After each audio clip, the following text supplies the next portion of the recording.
Hi, and welcome to the Poultry Nerds podcast. I'm Carey Blackmon, and I'm here with my co-host for the show, Jennifer Bryant, and we're here to help you figure out how to raise the healthiest, happiest, and highest quality birds possible. The Poultry Nerds podcast is brought to you, in part, by the generous support of eggfoam.com, your trusted source to ship hatching eggs safely. They have several sizes available from small button quail to turkey size. Their shippers are cut to fit into United States Post Office complimentary boxes to make your shipping a breeze. Check out eggfoam.com.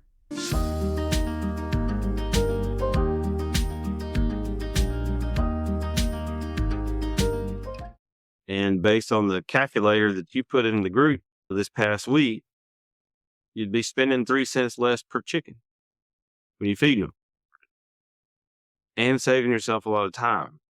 And what we're not even calculating into this is the length of time per grow out. So by feeding a really nutrient dense, high quality feed with no fillers, no BS, no nothing, right? Just really good, wholesome feed, right? You're going to shave off almost 20% of your grow out time. Yes. If you count your labor for anything, then you have to count that too. Daily chores. Daily chores. With mine, I was getting ready to go out of town, and managing 100 baby chick in a brooder is rough, especially for somebody that's babysitting a farm that's never lived on a farm. Before I went out of town, I put these 100 chicks out on the ground. 30 degrees the night before I got in my truck and left. I didn't lose a single chick. We shouldn't. Now, granted, at 3 weeks, some of them weighed 630 grams because of the feed that they were getting. It wasn't $15 a bag broiler feed. No. You add it up and it's probably $35, $36 a bag. Yeah. We're complaining about it just like everybody else till you saw the difference. So I am a numbers person and I am a results person. And yeah, you can take a $15, $20 a bag feed and add a whole lot of crap to it and spend hours doing it. Or you can save yourself time, money, and effort by getting the $35 bag. I've discovered that the hard way. Back to brooding. In your book, half a square foot per chick. quarter Square foot. for the first week, you want 1/4 of a square foot per chick per 1/4 square foot per chick.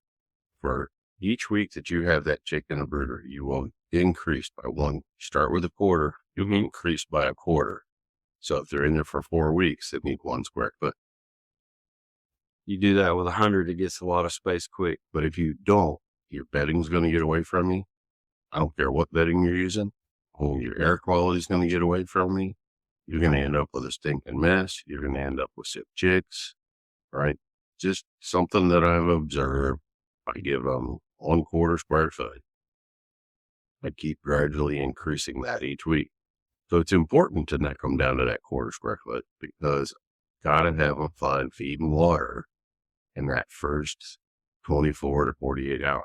They learn in their brain, there's a receptor that sets their eating habit as to whether they're going to grow or they're going to be a run, right? So if they do not find feed in that first, really it's the first 24 hours, you're stretching it to go at 48 hours. But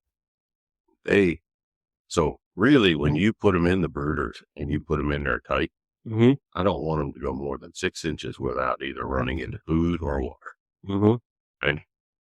So laying down the unserved brown paper, the rough, like craft paper. Yep. Or what I can refer to as open face cardboard, where it doesn't have the flat facing on it. It only has the corrugation.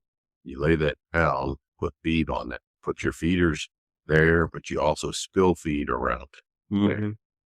So you're getting them close to it, but they can't help but find feed. So they learn what it looks like. They learn what it smells like. Yeah, a lot of people don't spend enough time in their brooder, which is really amazing to me, right? Because Who doesn't like looking at baby chickens? If you don't like looking at baby chickens, Why are you raising chickens? So going in there every hour or two, and if you run your finger through the feed, you run your finger through the water, they're curious, right? They're going to run over and look. And it doesn't matter whether this is ducks, chickens, turkeys, I don't care what it is. Just simply going in there, right? And doing something with what you want them to find. Just like a potato chip bag and a dog. It builds their curiosity and they want it. The quicker they find the feed, the quicker they eat it, the quicker they grow, the quicker they're ready to be put out on pasture or whatever you're putting them out on. And as they grow and everything, you get to feeder space. Other than the first 2 weeks when it needs to be everywhere, how much feeder space do you recommend for, say, a 4 or 8 week old chicken all the way up to an adult bird? I like to start out with 1 inch of feeder space per chicken. So even like day 1. So let's say after day 3, you remove all the feed off the ground, which is fine, right? Usually we go 3 or 4 days, feed everywhere. You're gradually removing that as it gets manured on or messed up or whatever. So really I want a chick to have 1 inch of feeder space per chick. Okay? Every chick should be able to eat exactly the same time. Because if you go in there and you flip your hot bucket over and you sit there for a little while, you know what, right? So they have major feeding times when they all feel like they need to eat. And we want them to be able to do it. People say, well, take turns. Horseshit on that. Doesn't really, I don't like to go down that road. So you remember when you were a kid and you went to Christmas dinner, you had to sit over on a card table or something else, or you're sitting around. You don't get to sit at the big table with the big people. Yeah, nobody likes that. Right? They don't like it that way either. Yeah, I mean, everybody gets room at the table. Think of it that way. So then you increase by 1/4 of an inch of feeder space each week that you own the bird. So by the time they're 8 weeks old, you should have 3 inches of feeder space. So at 8 weeks, 3 inches. Because you started at 1, right? And then if you go 8 times 1/4, that's 2. So now you have a total of 3 by the time you've hit 8 weeks. What about an adult? Still, I'm working at 3 to 4 inches. So once they hit that 3 to 4 inches at 8 weeks, that's a good place to stay. Yeah. You know, I'm looking at Cornish cross numbers when I come up with that 3 inches. So most of our heritage breeds, unless you got New Hampshire or something, are really huge. Right. Now, you know, if you're doing a really large fowl, and think about 5 or 6 inches, right? Yeah, like an Orpington or something like that.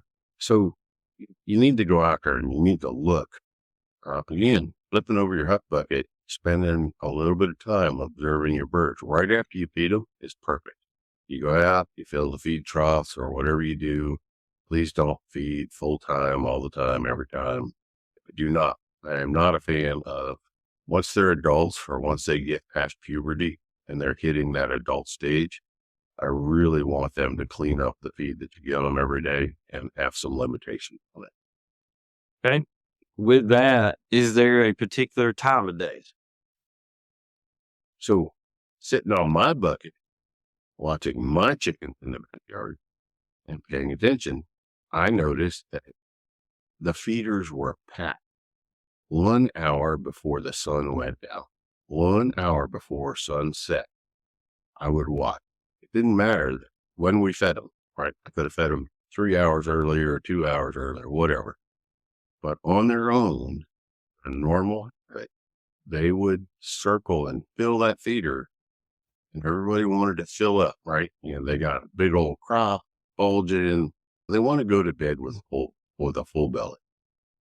Me too. Yeah, exactly. Yeah. So who does? And then so they'll fill up 1 hour before sunset. Mm-hmm. Then they wander around, do their socializing. They go to each other and whatever they want to do. And they do some grooming and some preening and some dust bathing or whatever.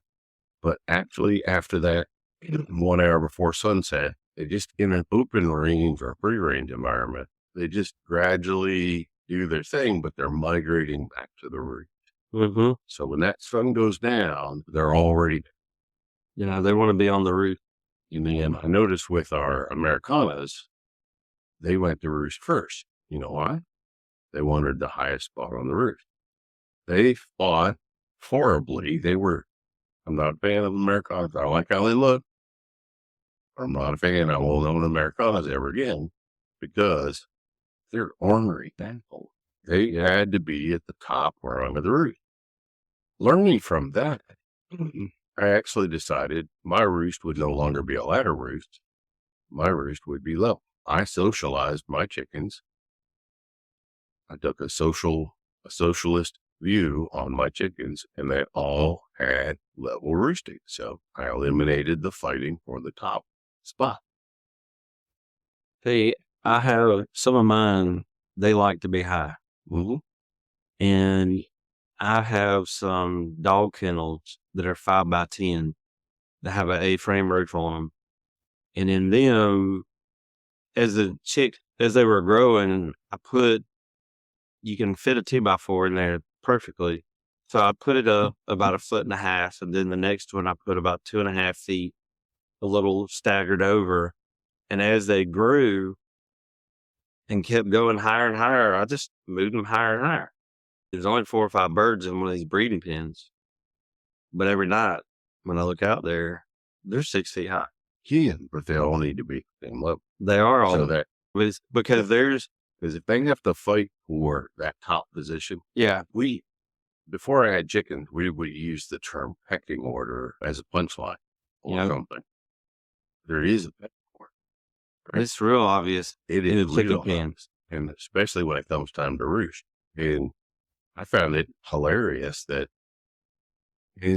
once they established a pattern that this hen will sleep beside this hen, and don't you let another hen come in there and try and take that spot, right?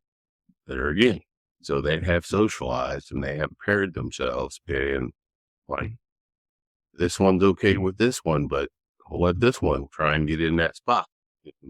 Funny story about that. I had a couple of chickens get out of one of my breeding pens. I opened the door and they ran. I don't know what had been going on, but they did. And I finished doing what I had to do. I was able to catch one of them, put her back in there. Everything was fine. The other one, couldn't have it. I chased her for a few minutes, wasn't having. That night, 11:30, 12 o'clock, I look out the window, 6 feet up in the air, on the part of the 2x4 that's hanging out the side, that hen, the rooster, on the inside of the pen, right beside her. I said, man, they're crazy. She had a chance to run, but she's right there. So I walked outside, walked up behind her, like she knew what I was doing. She stood up, put my hands right up underneath her, took her around, walked inside the coop. The rooster had already started moving the other ones over. I set her up there, not a squawk, not a nothing. It was my wife was like, what are you doing? And I told her, she said, you've got to be kidding me. And I said, no, it was, like, there was no tiers for them to climb to get up there. This was a Delaware. He weighed over 6 pounds. Flew straight up 6 feet.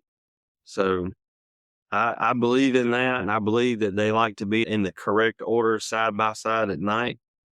Ever since I saw that, there's a social order, and they can even we don't think they care. Well, they are very fussy about who they go to bed with and who they wake up with. Talking to breeders like yourself and Red, others, right? And they're talking about moving birds around and going from this pen to this pen. And I cringe every time I hear that. If you want to move a bird, you do it at night, right? After it's dark, everybody's gone to the roost. Mm-hmm. You move them over in the dark. You wear your headlamp with the infrared, right? So nobody can see it. You place that in or that rooster in that pen on the roost.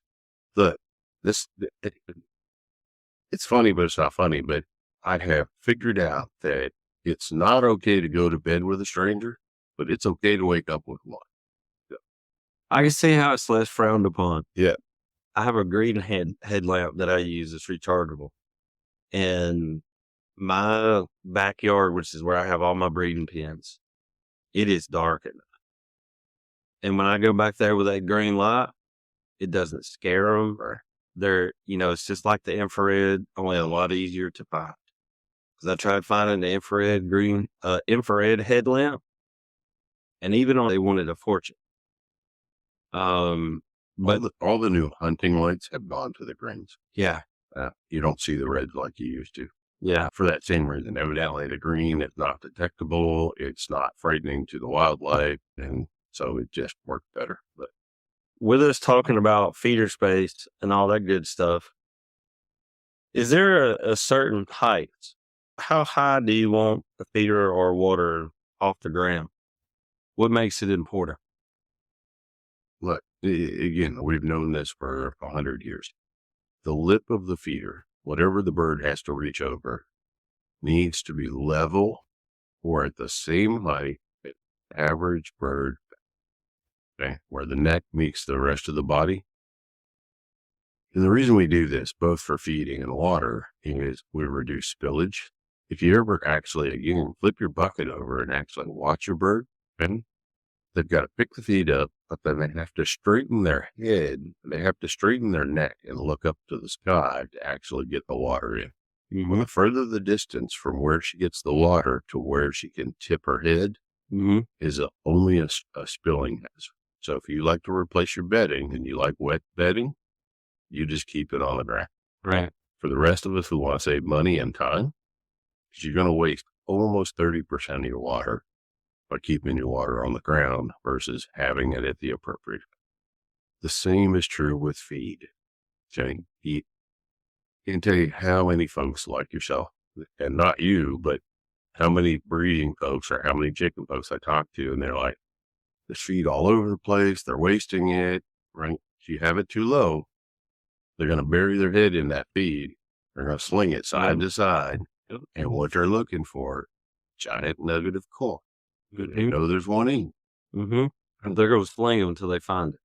Instead of adapting by getting your feeder height where it needs to be to feed a grain feed, like a mash feed or a coarse textured feed, people went to pellets. They all look the same. So now there's no sorting, there's no slinging, there's no looking around.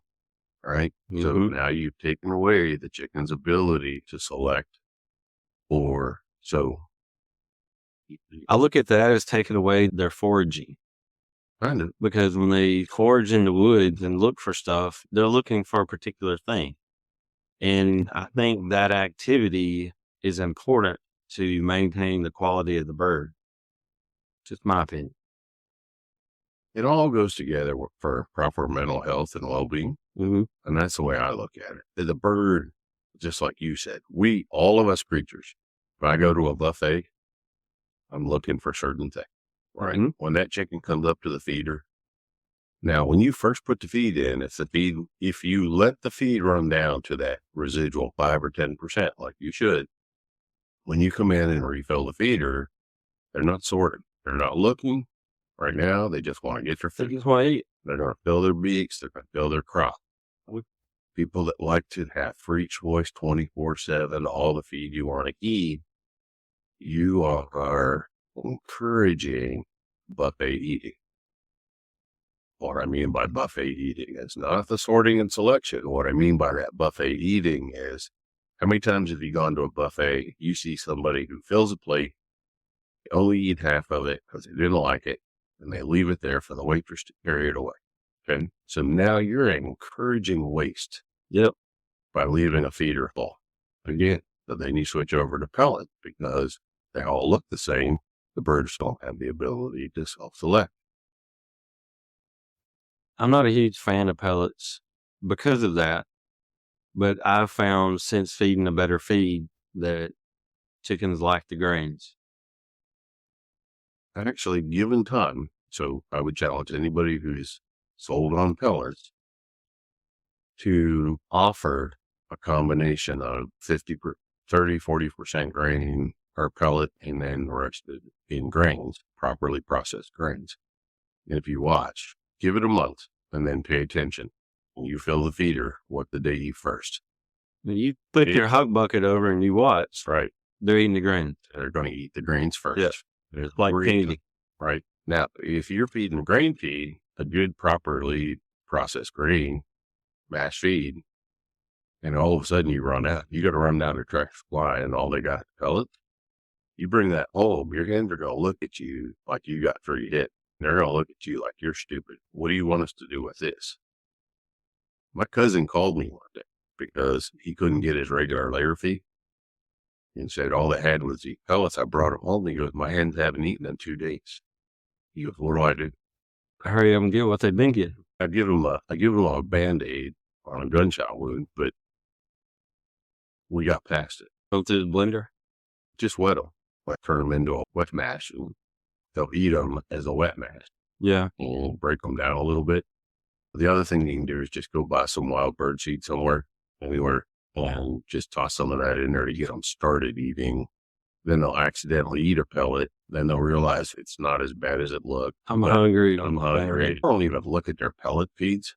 Mm-hmm. And the last few ingredients are flavor additives. Yeah. Like there's molasses in there. There's other flavor additives in there so the bird can smell it. Mm-hmm. Right. So they have to entice. It's like putting icing on the cake. They got to entice the bird to eat this stupid pellet to begin with. Right. With the water height, again, for science, I use the cut waters in bucket. That was my thing for the longest. I was a huge fan. And what I did, I had to make a new one for a pen. And I had a couple of pullets that were younger that were really well with some older pullets. And the cockle that I put in there, he was 14-ish months old, we'll say. So they're different sizes. And I put 3 cups, one about 3 inches off the bottom of the bucket. And then I come over a couple of inches and up a couple of inches.